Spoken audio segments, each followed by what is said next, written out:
Patuloy ang Easter surprise na meron para sa atin. No? Napakaraming biyaya binibigay sa atin ng Diyos, lalo na itong patapos na ang buwan na ito at bukas sana, Mayo na, we will have the Feast of Saint Joseph tomorrow, May 1, Labor Day, Joseph the Worker. We thank God for this.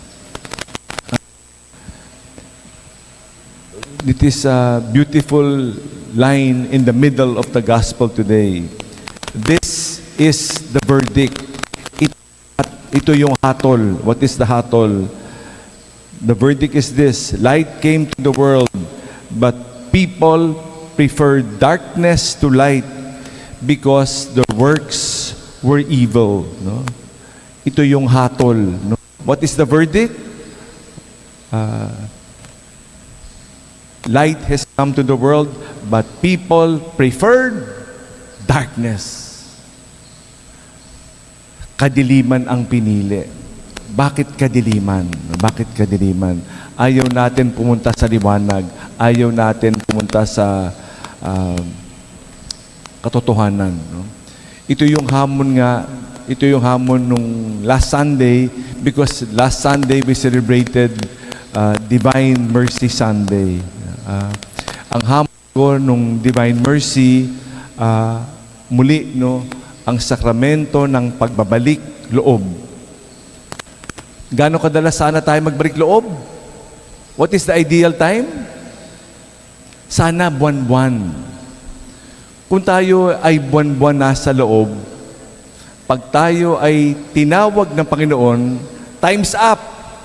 Pag buwan-buwan tayo nagbabalik loob, malamang pag tinawag ka at buwan-buwan tayo nagbabalik loob, pag tinawag tayo, sa palagay nyo, nasa loob, nasa labas. Pag buwan-buwan, malamang nasa loob, di ba? Kasi buwan-buwan, di ba? Pero pag taon-taon, o pag tuwing 20 years tayo nangungumpisan, nagbabalik loob, pag tinawag tayo ng Panginoon, malamang nasa loob o nasa labas.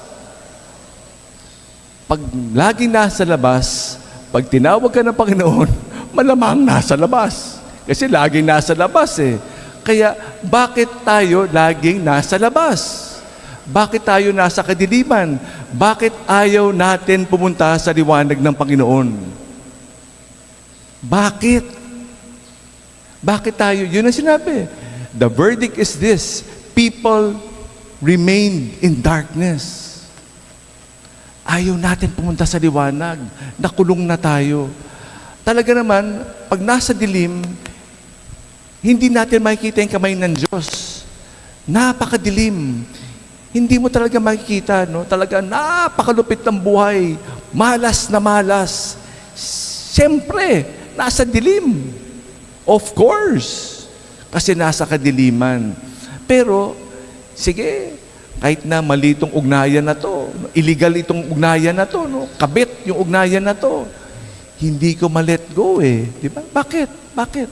Hindi ko pwede magpatawad kasi ang sakit ng ginawa sa akin eh. Tinakwil ako eh. Patuloy tayo nasa kadiliman. Ayaw natin pumunta sa liwanag. Walang permanenteng problema. Wala. Lahat ng problema natin, temporary. Lilipas rin yan. Kaya nakakatakot yung mga wala nang choice, wala nang hope. Ginawang permanente at ang ginawang solusyon, suicide. Meron.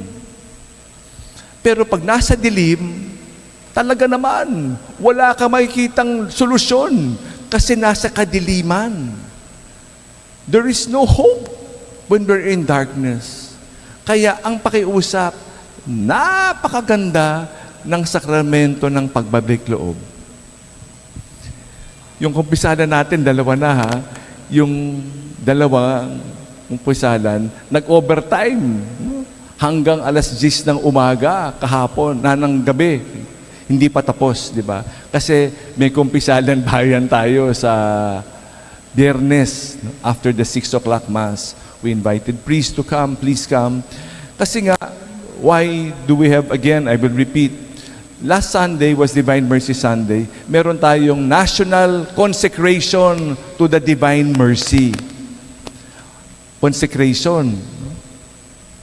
Ulitin ko lang, what is consecration? Pag kinonsecrate mo yung kalis, yung baso na yan, hindi mo na pwedeng gamitin para sa iba, kundi sa misa lang. Kasi consecrated. Yung altar na yan, di ba? Yung simbahan na to, nung kinonsecrate, is only for that purpose. Parang kayo, pag may asawa, pag kinonsecrate yung puso mo sa iyong kasal, yung puso mo exclusive lang para sa iyong asawa. Kinonsecrate sa wedding di ba? Ito yung mahirap sa aming mga pare. Nung kami onardahan, kinonsecrate itong kamay. Kaya ang hirap-hirap magkasala. Naku, yung kamay na ito, na ginagawang pang-bless, di ba? Ang hirap. Napakalaking responsibilidad. Huwag gamitin sa pagkakasala. Kaya hindi na kamay ang ginagamit namin, paa na lang. Hindi. Pero ang laking, kaya nga sa grasya lang ng Panginoon, nagkakamali yung aming mga kamay. Salamat sa Diyos, may kumpisal naman. Salamat sa Diyos. So, nung linggo, consecration. Madali mag-consecrate sa labi. I consecrate my heart. I consecrate to the Divine Mercy. Consecrate sa puso. Wala sa puso, sa labi lang.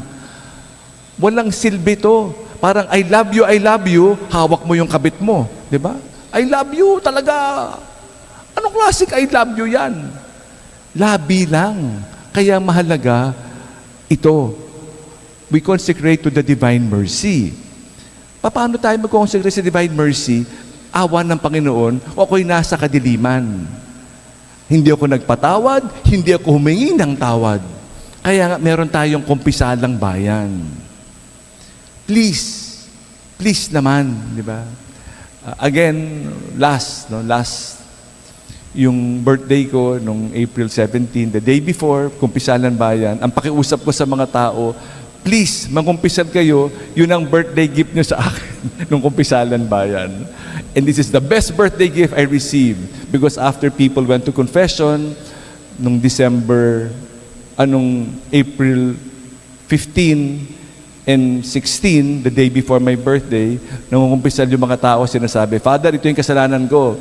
Happy birthday, ha? Imagine, regalo mo, kasalanan. Pero it's the best birthday gift. Lord, salamat. Salamat, di ba? Thank you for the sins. At dahil doon, siyempre, kami rin, ang hirap namang magpakumpisal. Ikaw hindi nagkukumpisal, di ba? Kaya nahiya nga ako sa mga kasama ko kasi madalas ako makumpisan sa mga kasama ko. But it is such a gift para tayo maalis sa kadiliman at pumunta sa liwanag ng Panginoon. Mag-anyaya tayo ng magbabalik loob sa Biyernes, First Friday, to celebrate the Sacred Heart of Jesus. Para nasa loob ng puso ng kamahal-mahalang puso ni Jesus. To be in the heart of Jesus. Hindi sa labas, kundi sa loob. Para pagdating ng panahon, tayo'y nasa loob, hindi nasa labas. We are warned. I hope we take the warning seriously. Pag ayaw mo pa rin magbalik loob at manatili ka nasa kadiliman, bahala ka na. Problema mo na yan. Na warningan ka na. Di ba? Manigas ka sa kadiliman. Di ba? Hindi. God's mercy, His divine mercy is beyond. But it is not worth carrying all that bitterness, yung hindi pagpapatawad. It is not worth it. Please, let go and let the light of Christ make Christ truly alive. Buhay ang Diyos. Buhay. He is resurrected. Sana, pag may kasalanan, hanggang ngayon, hindi pa rin bumabangon si Jesus. Nasa libingan pa rin, nakakulong pa rin si Jesus sa kamatayan dahil sa kasalanan.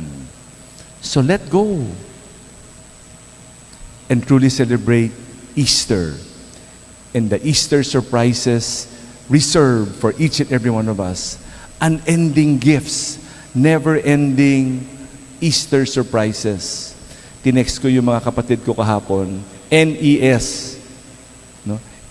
Never-ending surprises. No?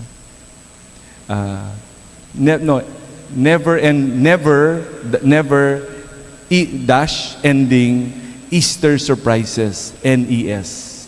What is NES? Never-ending Easter surprises.